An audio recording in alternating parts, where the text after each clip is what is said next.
Big boss అనగానే చాలా మందికి అంటే కామన్ పీపుల్‌కి కూడా అవకాశం ఉంది అని చెప్పగానే ఫస్ట్ ఆఫ్ ఆల్ ఏమనిపించింది మీకు? It's value added thing first of all. ఇంకోటి ఏంటంటే ఒక హ్యాపీ థింగ్ కూడా. అంటే ఒక ఆపర్చునిటీ డోర్ అనేది ఓపెన్ అయింది. దానంతా తాను ఓపెన్ అయింది కాబట్టి ఆబ్వియస్లీ అటెంప్ట్ ఇస్తే బాగుండు అనే ఫీలింగ్. It was great. అంటే ఉండాలి, అంటే ఎవ్రీ టైం కామనర్లో కూడా కొంతమంది స్పెషల్ ఉంటారు అండ్ డిఫరెంట్ ఉంటారు అండ్ చాలా చేయగలుగుతారు ఉంటుంది కదా. So I think for them it's a very big opportunity. Okay.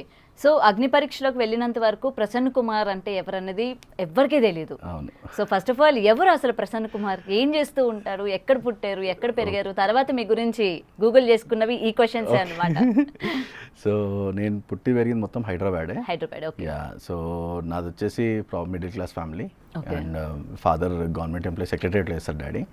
And joint family మాది. So mother housewife, wife working, have a kid. మీరు మ్యారీడా? Married, 3 years okay. 3 years kid ఉన్నాడు నాకు. ఓకే. అండ్ అది కాక మొత్తం ఇక బాబాయ్ మేమంతా ఒక దగ్గర ఉంటాము. సో సో రెగ్యులర్ లైఫ్, అంటే అందరిలానే లైఫ్ లీడ్ చేస్తుండే నేను. అండ్ ఒక్క యాక్సిడెంట్ ఇన్సిడెంట్ వల్ల లైఫ్ అంతా చేంజ్ అయిపోయింది మొత్తం. అంటే ఎప్పుడు జరిగింది మీకు ఆ యాక్సిడెంట్? నేను 21 years ఉన్నప్పుడు, ఎగ్జాక్ట్ 2013లో నేను అబ్రాడ్ వెళ్ళే టైంకి ఆ మూమెంట్లో అయింది. ఒక అతను తాగేసి వచ్చి జీప్తో గుద్దడం వల్ల నాకు I lost my leg. Okay.